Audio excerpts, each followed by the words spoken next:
Olá, Mia. Olá, Pedro. Bem-vindos ao podcast Inspiração para uma Vida Mágica, episódio 379. Isso mesmo. Sim. Hoje vamos falar sobre... Andrew Huberman. Vamos falar sobre o Andrew Huberman e sobre o trabalho dele e muitas notícias que têm aparecido nas últimas semanas. Vamos falar sobre como e se devemos separar a pessoa da sua obra. Sim. Vamos falar sobre ciência. E sobre divulgação científica. Vamos falar sobre relacionamentos múltiplos. Sim, e vamos acabar, apesar da conversa ser originalmente sobre o trabalho do Huberman, depois vamos acabar a falar sobre a Brené Brown, o Jay Shetty, o Trevor Noah, vamos por aí fora e acho que vamos ter uma conversa que é, no fundo, uma reflexão sobre se aquilo que acontece na vida pessoal de figuras públicas deve ser utilizado como no processo de tomada de decisão sobre vou ou não seguir esta pessoa, do trabalho da pessoa, né? Vou ou não consumir o seu conteúdo. Mas vamos também, acho que debater aqui um pouco a forma como o conteúdo é em si entregue e vamos talvez explorar algumas formas problemáticas de entregar certos conteúdos na ciência, no desenvolvimento pessoal, etc, etc. E vamos falar sobre se vale a pena contratar equipas de gestão de crise. Sim, e em determinado momento até nos vamos propor como equipa de gestão de crise. Acho que vai ser uma conversa bem dinâmica, que vai começar com um enquadramento a esta situação toda, para quem não a conhece poder partir aqui para ouvir o episódio com conhecimento de causa. Isso. Boa, aí vamos nós. Este é o Inspiração para uma Vida Mágica, podcast de desenvolvimento pessoal, com Micaela Oven e Pedro Vieira. A Mia e o Pedro partilham uma paixão pelo desenvolvimento pessoal e estas são as suas conversas. Relaxa, ouve e inspira-te. Que se faça magia.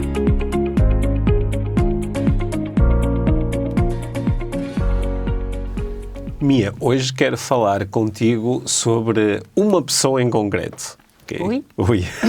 Quer dizer, sobre coisas públicas sobre uma pessoa em concreto. Eu queria falar contigo sobre o Andrew Huberman, e, que é um famoso podcaster, tem um dos maiores podcasts do mundo, é um podcast sobre ciência, é divulgação científica, e o Huberman é um neurobiólogo da Universidade de Stanford e têm... Nas últimas semanas apareceram artigos sobre ele, sobre o trabalho dele, sobre a vida pessoal dele, e que me levantam a mim uma série de questões que eu gostaria de trazer aqui para o podcast, porque estou muito interessado em obter aqui as tuas opiniões, os teus bitites sobre o Huberman.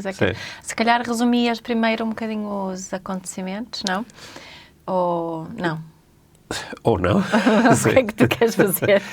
Bem, partindo do princípio que muitas pessoas que nos estão a ouvir não sabem quem é o Huberman, acho que dá jeito se vamos falar sobre ele. Falar um bocadinho primeiro sobre ele? Sim, o Andrew Huberman é, como eu disse, um neurobiólogo que faz investigação. Ele é especializado no aparelho visual e na forma como o nosso aparelho visual funciona e todas as implicações que existem no cérebro relacionadas com a forma como nós vemos. E ele iniciou, eu penso que um pouco antes da pandemia, se eu bem me recordo. Eu lembro-me de ter ouvido logo os 2 primeiros episódios. O Huberman Lab. O Huberman Lab, que é um podcast de divulgação científica. Huberman com H. Sim, Huberman com H. Não é o Huberman, o homem do Uber. Não. Okay. E ele tem o podcast dele ganhou muito espaço rapidamente, porque é um podcast de divulgação científica, onde inicialmente os episódios eram só com ele. São episódios normalmente longos, às vezes de 1h30, 2 horas ou até mais, e que discutem vários aspectos do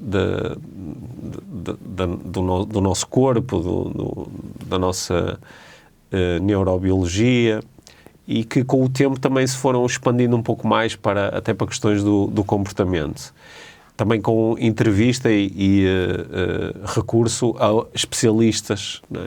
A outros cientistas que são especializados em áreas diferentes. É aquele tipo de podcast onde toda a gente quer ir, que tem alguma coisa a ver com o mundo da ciência, ou está a lançar um livro sobre alguma coisa, sim, ou que fez um estudo. Sim, principalmente a partir do momento em que é um podcast que ganhou uma audiência global e que está entre os podcasts mais ouvidos do mundo.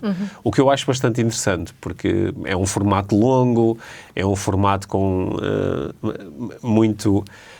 que recorre muito a conversa da ciência e às vezes é até um pouco difícil de ouvir, dependendo do teu background, né, e das áreas em que tu já leste ou estás mais habituado àquele tipo de linguagem ou de terminologia.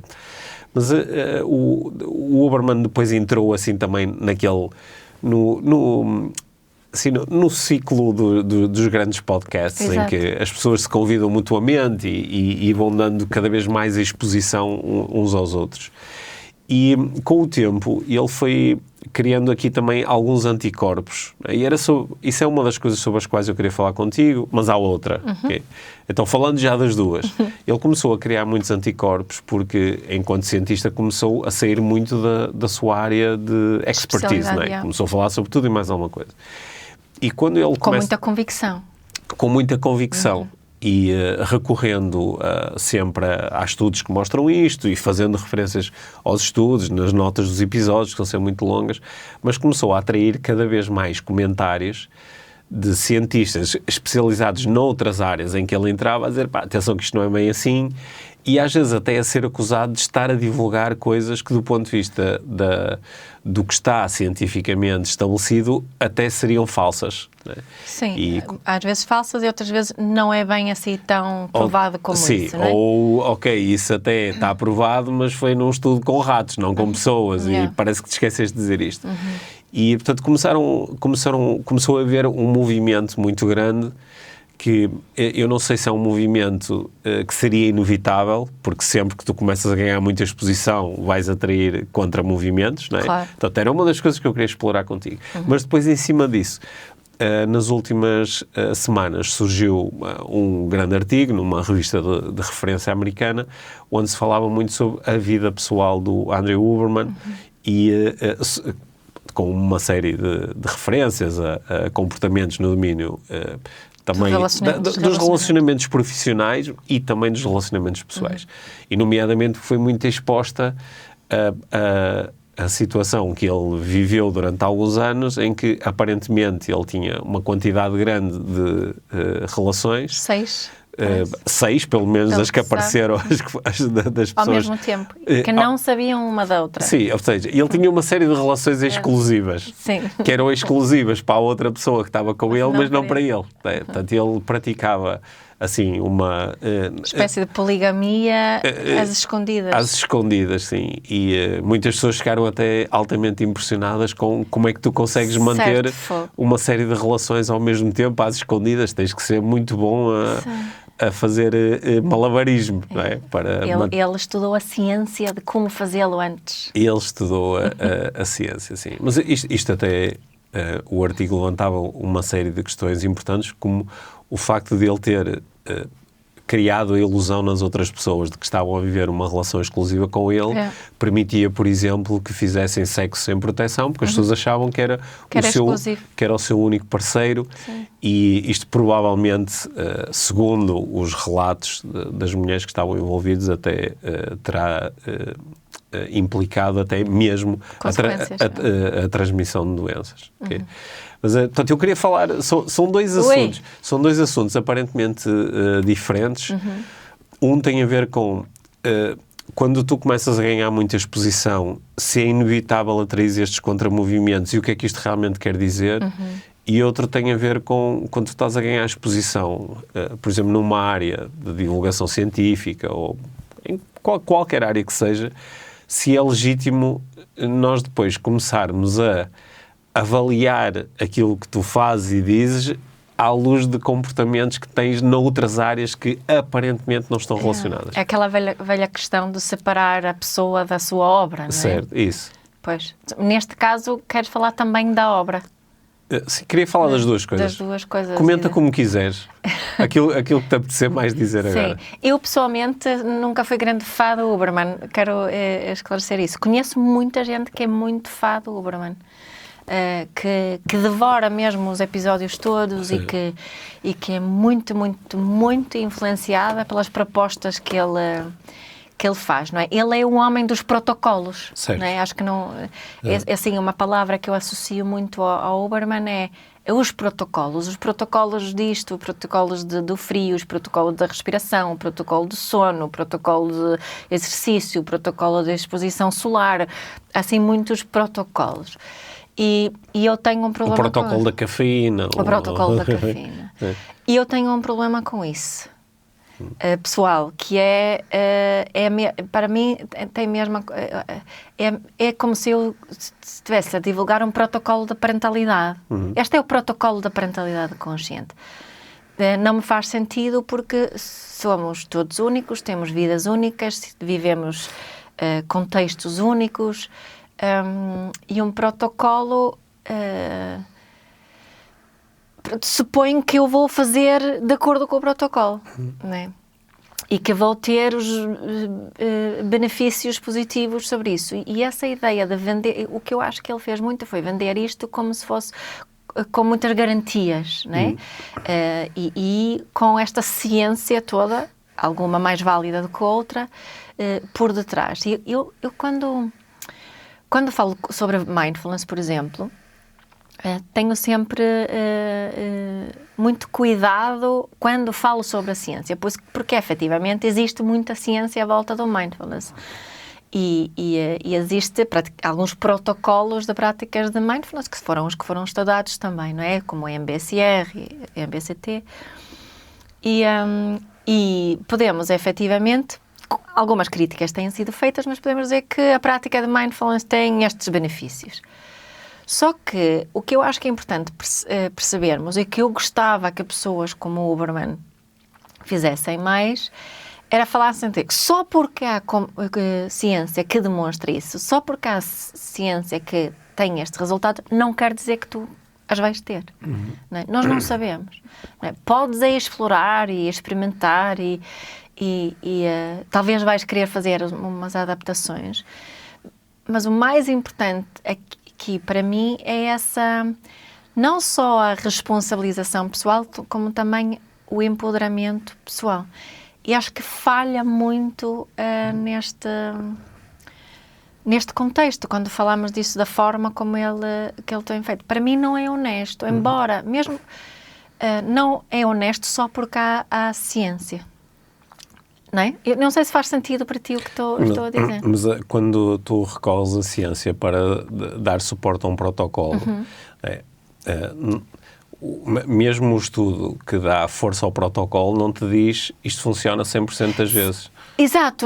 Ela não diz funciona isso. Para 100% das pessoas. É isso mesmo, não diz isso. E a razão por ter utilizado a palavra honestidade tem a ver com isso. Não fica honesto quando eu digo este é o protocolo e vais ter.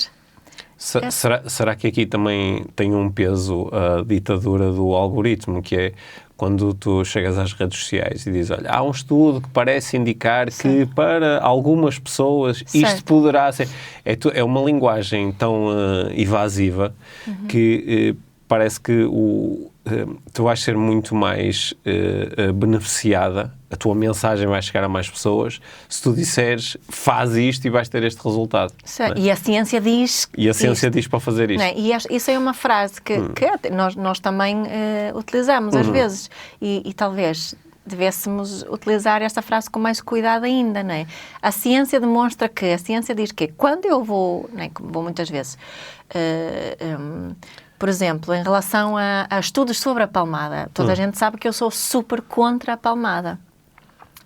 E há a ciência que demonstra que dar palmadas faz mal.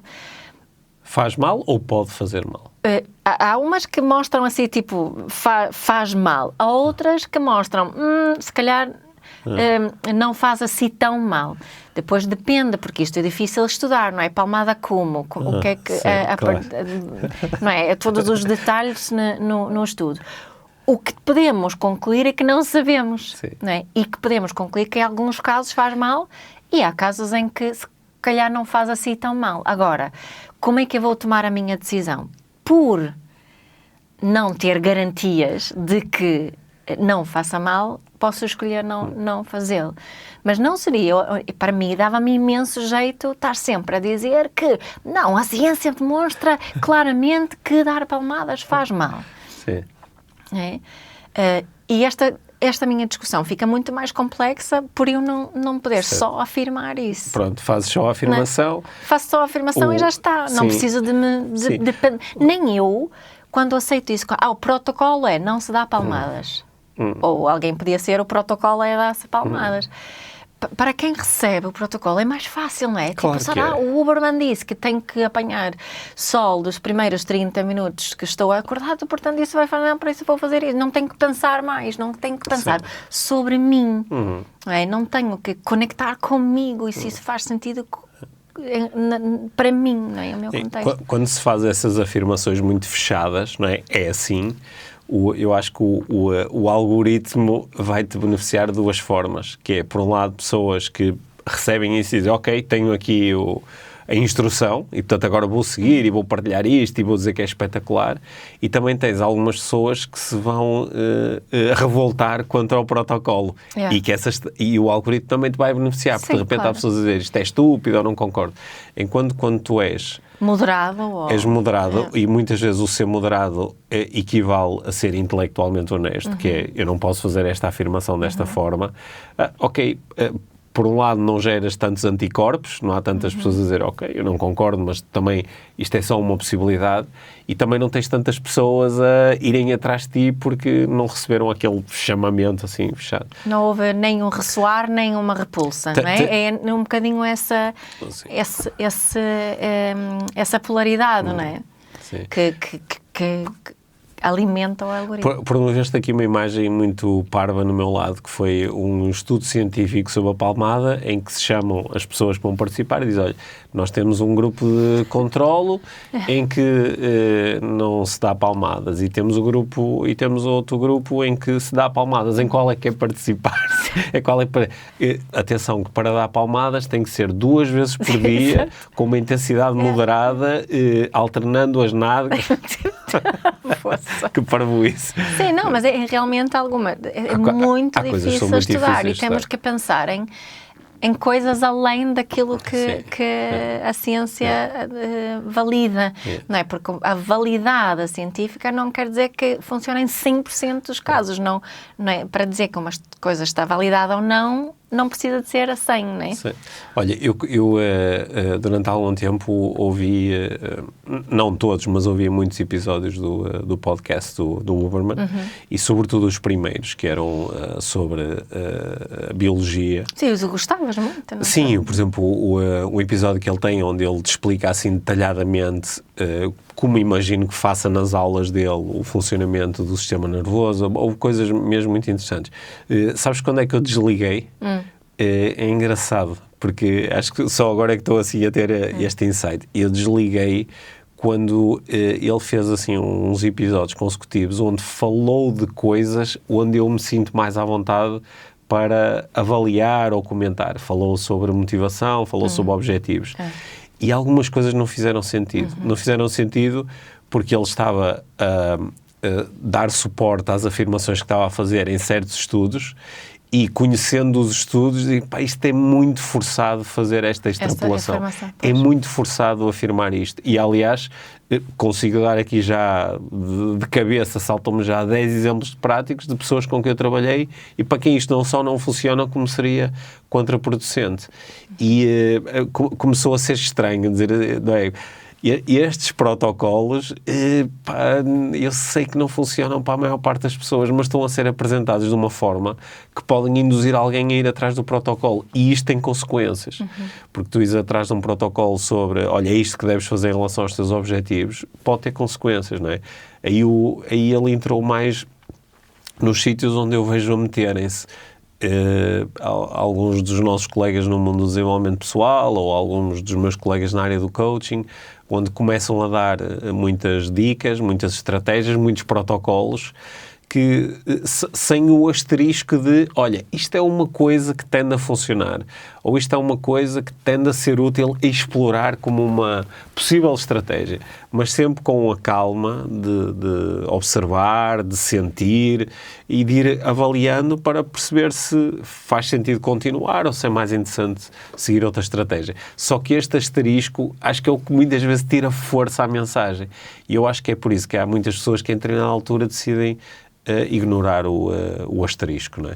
Um dos asteriscos que aparentemente o Huberman decidiu ignorar tem a ver com o maior sponsor do podcast dele, que, não é, segundo informações que surgiram nas últimas semanas, que é um suplemento. Ele ganhará milhões anualmente com esse sponsor, a que ele estará ligado de muitas formas, e em que é um produto, é um suplemento que eu próprio já utilizei, tu também utilizaste, mas a validação científica que ele diz que existe, na realidade não existe. Pois. Pá, isso é muito problema, problemático. não é? Porque na altura em que nós decidimos experimentar isso, fizemos isso por confiar muito no Huberman, não é? Porque foi ele que recomendou, ou seja, e não nos demos o trabalho de procurar a ciência por detrás, não é? Tomamos por garantido, olha, ele diz que há esta ciência toda, é porque deve haver, e ele ainda por cima é cientista, e eu confio. Não só é cientista, como toda a imagem dele está em redor desta seriedade científica. Certo, não é? certo. Mas isso sabes, custa um bocadinho de sentir que tem que estar sempre muito crítica em relação a tudo e a todos. A tudo e a todos, não é? Ai, alguém recomenda alguma coisa. Agora, essa pessoa recomenda, eu até confio na pessoa, mas mesmo confiando, eu tenho que ir pesquisar e avaliar os estudos e não sei o quê. É uma pena se tivesse de ser assim, não é? A Mia, eu sigo a Mia, tenho-a como especialista na área da parentalidade, as coisas que ela diz fazem sentido para mim. Ela até diz que algumas coisas estão baseadas em ciência, sim, não é? ou, por exemplo, a Mia recomenda um livro como sendo espetacular e eu vou à livraria e compro o livro. Porquê? Porque a Mia recomendou. Certo. Só que agora, agora tenho que me pôr a pensar, por exemplo, mas qual é a editora? Se calhar é a mesma editora da Mia, então a Mia se calhar está a fazer isto porque tem uma relação com a editora e quer ser simpática, e se calhar se o livro fosse de outra editora já não recomendava. Agora vou ter que andar a pensar nestas coisas todas. É desgastante. É um bocadinho desgastante. É desgastante. É por isso que nós, em determinado momento, decidimos, em relação a algumas pessoas, olha, eu vou confiar nesta pessoa. E também nos podemos sentir tristes quando, às vezes, depois sentimos que essa confiança é abalada de alguma forma. É abalada, ou que a pessoa usou essa confiança para ter um ganho próprio. Mas o que é que diz em relação à segunda parte aqui da minha introdução? Àquela parte de... Porque muitas pessoas que eu vi nas redes sociais, muitos fãs, diziam assim, pá, uma coisa não tem nada a ver com a outra. Aliás, alguns brincaram a dizer, esse é que era o grande protocolo que ele devia ter partilhado, que é o protocolo de como é que mantens seis relações ao mesmo tempo sem as pessoas saberem umas das outras. Sim. O que eu penso sobre isso, que parvalhão, não é? É o que penso. Assim, o primeiro pensamento. Sim, mas aqui... ok, pronto. Obrigado por dizer. Eu também tive uma... Que parvalhão. A minha avaliação foi parecida. Mas o que é que... Achas que isso deve interferir com a forma como tu ouves e consomes o conteúdo daquela pessoa? É assim, não sei se deve interferir ou não. Agora, encaixa aqui num padrão que tem a ver com confiança e honestidade. Certo, não é? certo. Portanto, porque ele... o que é que demonstra esse comportamento? E agora até estou... podia ter sido outras coisas dele, podia ter enganado outras pessoas sem serem relacionamentos. Podia ter enganado um parceiro de negócios e ficou com o dinheiro dele. Portanto, não estou tanto a pensar no conteúdo, mas mais nesta estrutura de mentira. Sim. Não é? Que para mim, naquilo que é importante para mim, como isso existe de uma forma tão presente, tão forte na sua vida pessoal, interessa-me também na esfera profissional. Aliás, é isso que se está a demonstrar, não é? Que há falta de honestidade nos dois mundos, tanto no pessoal como profissional. Portanto, eu acho que em algumas situações talvez não interesse, podemos perfeitamente separar as duas coisas. Nesta, acho que se tocam, não é? O facto de ele ter mentido tanto é uma rede de mentiras, não é? É mentiras com muita complexidade, faz-me ficar suspeita em relação às outras coisas todas, claro. Sabes que para mim, claro, estas coisas abalam sempre quando recebes este tipo de notícias em relação a pessoas que tu admiras, ou que segues, ou de quem gostas. Mas nós aqui no podcast, desde o início do podcast, no meio das nossas conversas, surge muitas vezes esta ideia que tu partilhas muito no âmbito da parentalidade, mas é extensível a quase tudo na nossa vida, que é, agora existe sempre uma oportunidade. E muitas vezes nós lidamos com coisas que fizemos, que dissemos e que de repente somos confrontados com elas. Por exemplo, mentimos, aldrabamos, não fomos sérios, fomos negligentes, procrastinamos, o que quer que seja. Mas agora nós temos sempre uma oportunidade de, não sei se é bem de tentar remediar, mas nós temos sempre uma oportunidade de nos tornarmos mais congruentes. Certo. Né? E isso é uma coisa que eu tendo a observar bastante, não é? Porque às vezes pode ser demasiado severo julgar alguém porque, ok, mentiu, porque nós não conhecemos todas as circunstâncias, não conhecemos as próprias experiências de vida que a pessoa teve antes e que fizeram com que naquele momento aquilo que pareceu melhor foi mentir. Não é? Nós não conhecemos tudo sobre... Em princípio, para ele foi isso que aconteceu. Pareceu melhor mentir. Pareceu melhor. Era claro. Aquilo que mais satisfazia as suas necessidades. Claro. Não é? Mas sem querer transformar isto num grande argumento de desculpabilização, existe sempre uma oportunidade agora, que é o que é que tu fazes com isto? Yeah. Não é? E, por exemplo, no caso do Huberman, o que é que ele fez com isto? Fez a mesma coisa que o Jay Shetty fez, de quem nós já falamos aqui. Não diz nada? Não, contratou uma agência de relações públicas especializada em gestão de crise. Certo. Isso para mim, sabes, isso para mim é muito problemático. É como se aqui entre nós, sei lá, tu descobrias que eu te estava a mentir em relação a uma coisa ou que eu tinha tido um comportamento qualquer que para ti se revelava problemático e havia aqui uma oportunidade de eu explorar e partilhar contigo o que é que estava a acontecer comigo, quais eram as minhas necessidades e de eu entrar em confronto com esse comportamento. E o que é que eu fazia? Dizia assim, Mia, olha, em relação a este assunto... Fala com os meus advogados. Em relação a este assunto, por favor, fala com os meus, com a minha PR agency especializada em crise, não é? Sim. Acho que isto cria um afastamento. Eu não estou a dizer com isto que todas as pessoas que contratam uma agência destas é porque são culpadas, não é? Não é isso, mas para onde vai a minha atenção é mais para como é que eu protejo a minha imagem, como é que eu protejo o meu dinheiro, como é que eu protejo os meus negócios, muito mais de como é que eu lido de uma forma humana, transparente, vulnerável com as minhas coisas. Não é? Isto por acaso... Não estou a dizer que isto é fácil, é muito mais fácil para mim estar de fora a fazer estes comentários. Óbvio, mas eu estava a pensar nessa isso desilude-me muito, porque parece-me que nesse mundo daqui dos PR Crisis Team, de algumas histórias que conhecemos, não é? Incluindo a da Jay Shetty, que... Ou de todas as pessoas que tiveram que lidar com o movimento Me Too, muitas delas responderam desta forma. É bom contratar os profissionais. Sim, mas contratam os profissionais. E qual é a resposta? A resposta é fica em silêncio. Certo.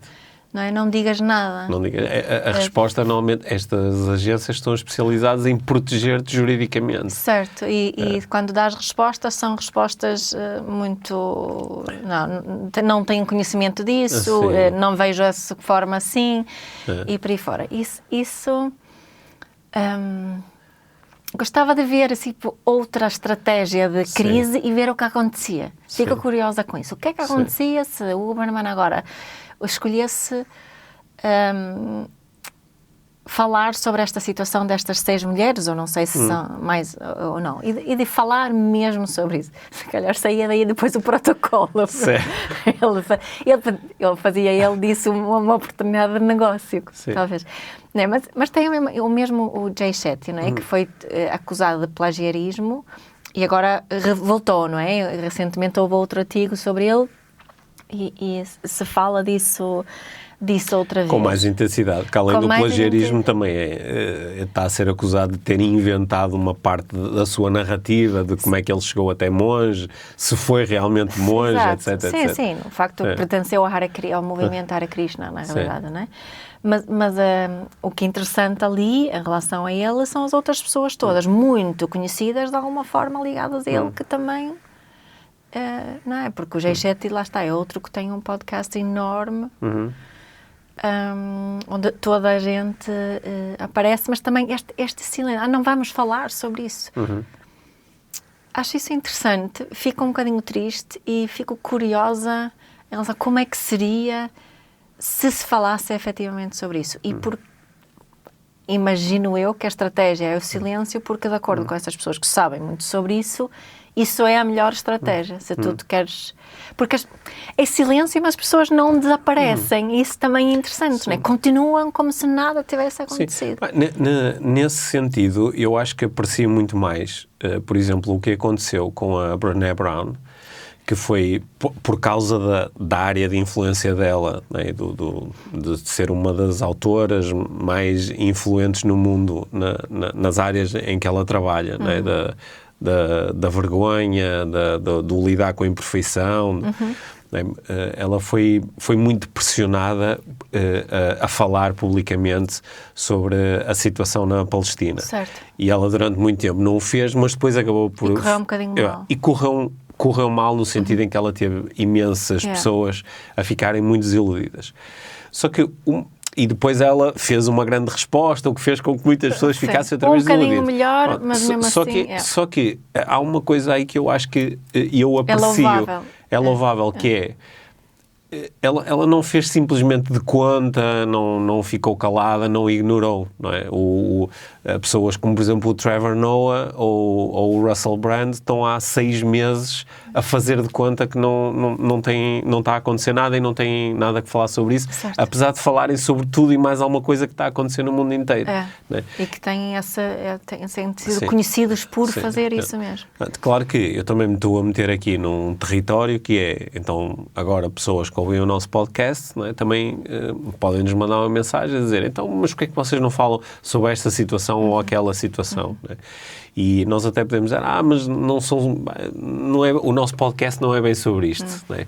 Mas vocês são seguidos por muitas pessoas que apreciam as vossas opiniões, portanto é importante vocês falarem sobre isso. Mas aí a diferença podia ser, tipo, eu não me sinto, é uma diferença dizer, não sinto que posso comentar isso, ou não tenho informação suficiente, ou não tenho disponibilidade emocional suficiente para isso, ou tenho um contrato que não me permite falar sobre essas coisas. Versus ignorar totalmente. Para mim, o problema é mesmo ignorar. Não é? Como eu estava a dizer, da Brené Brown, e por acaso aprecio que disseste isso, porque ela efetivamente falou de uma forma que eu não gostei, mas gostei que ela tivesse falado. Sim.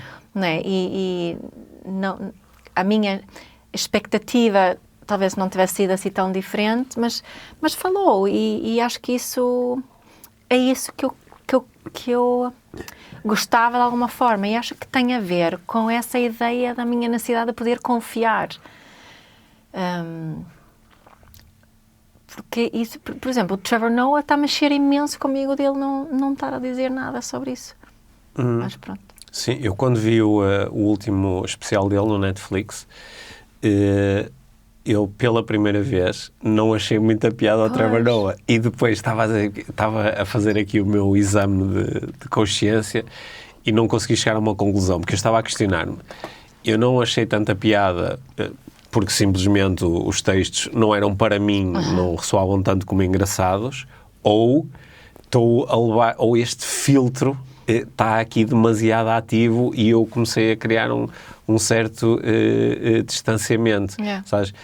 E acho que provavelmente é mais a segunda coisa, porque eu ouvi muitas pessoas que adoraram o especial e acharam que foi engraçadíssimo e eu não consegui conectar-me, e eu acho que pode ter sido isso, sabes? Acho que pode ter sido isso. Sim.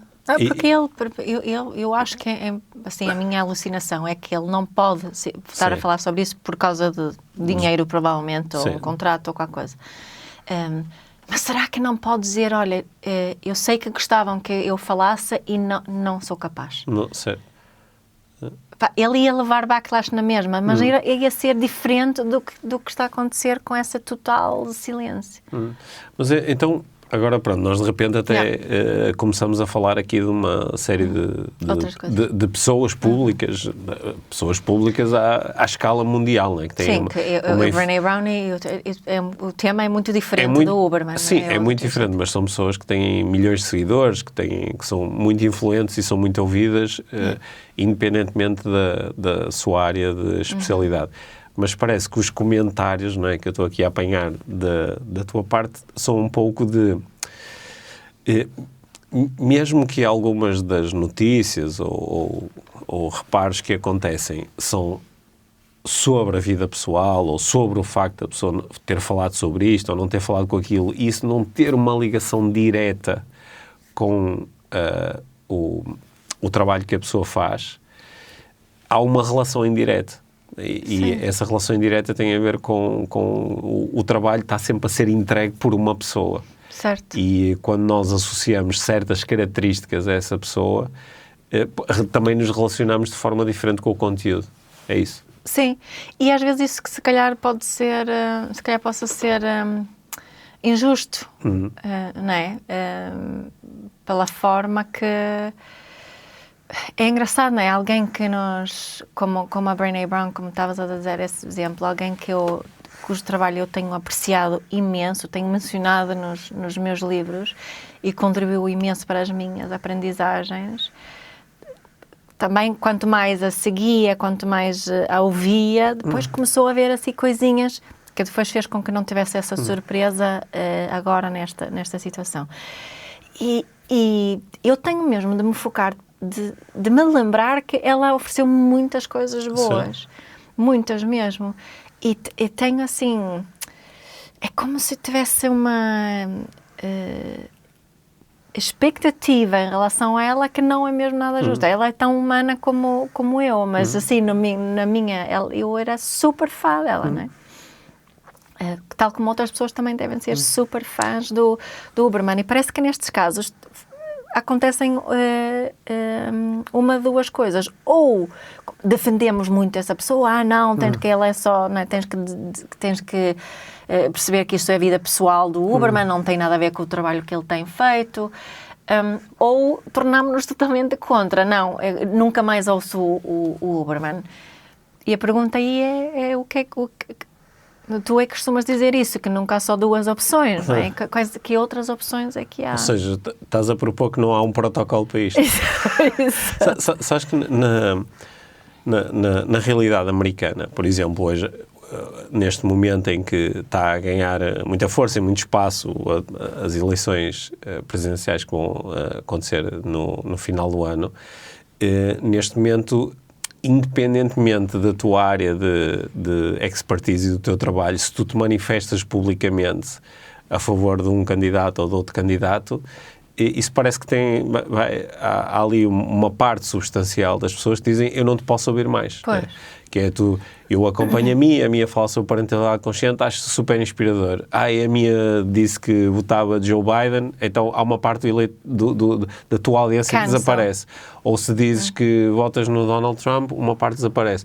Aconteceu agora nas últimas semanas, o The Rock, o ator, ele até, se eu bem percebi, ele não fez um endorsement do Trump. Ele disse que ele, em eleições passadas, apoiou publicamente o Barack Obama, por exemplo, e ele agora ele terá apoiado o Biden nas últimas eleições e nestas ele disse que não conseguia apoiar o Biden. Acho que foi isto que ele disse. E foi logo dizimado por uma parte da audiência, inclusive pessoas a dizer, eu não vou ver mais filmes deste tipo. Né? E isso é tipo assim um cancel culture tipo, extremo, brutal. Né? Mas eu compreendo e dou suporte àquilo que tu disseste sobre que há certas coisas na nossa vida pessoal que, no fundo, são os nossos valores em ação. Não é? E, por exemplo, se alguém utiliza a mentira, o engano, a falsidade em situações pessoais que são emocionalmente intensas, então, à partida vai ter mais facilidade até a utilizá-las em situações que não são emocionalmente intensas, que são só negócios. Né? Portanto, acho que fazer esse transfer não é uma coisa assim louca. E ficar com um bocadinho de pé atrás ou desconfiança, acho que pode fazer sentido. Pode ser um bom protocolo. Sim, mas aí, por exemplo, ajudava... quando é exposto, tal como ficou o Uberman, se eu fosse grande fã do Uberman, para não o cancelar, não é? Ou para não desconfiar em tudo, era importante para mim ele comentar o que aconteceu. Não é? Para eu reganhar isso quando se fala em confiança, mesmo quando mentiste, admitires que mentiste, é positivo para eu confiar mais em ti. Depois, se repetir muitas vezes, talvez não é? Mas isso ajudava-me a mim, porque o facto dele contratar o tal Crisis Team faz-me criar histórias sobre ainda mais mentiras. Sim, então aqui... Ou seja, aumenta a desconfiança. 2 mensagens para terminar o episódio. Oh, Uberman. Que é Andrew. Andrew, se nos estás a ouvir, diz qualquer coisa.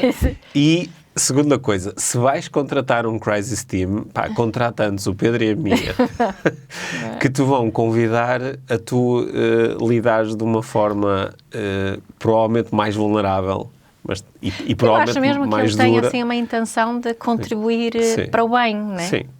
Acredito mesmo nisso. Sim, eu também acredito nisso. Sim. Aliás, por isso é que eu quis falar contigo sobre isto, porque não é uma pessoa que eu consiga simplesmente dizer quero lá saber, afasto. É uma pessoa que me custa afastar. Okay. Precisamente pelo... Sim, eu nunca o tive... Precisamente pelo o contributo que eu acho que ele consegue dar. Yeah. Consegue dar. Não é? Vamos ver se ele ouve o nosso podcast com legendas e se isso quem sabe daqui a umas semanas ou meses estamos aqui a fazer um update a esta história. Olha, afinal sim. Porque não deve haver mais ninguém que diz as mesmas coisas que nós. Claro que não. Mia, obrigado, foi bom falar contigo sobre isto. Obrigada, sabes? Acho que ganhei assim um bocadinho mais de paz em relação a esta e a outras situações semelhantes. Boa. Obrigado. Obrigado por teres ouvido este episódio de Inspiração para uma Vida Mágica. Deixa a tua avaliação do podcast e partilha com quem achares que pode beneficiar de ouvir estas conversas. Para saberes mais sobre o nosso trabalho, visita os nossos websites. Encontras toda a informação na ficha técnica do podcast, assim como os nossos contactos. Inspira-te para uma vida mágica.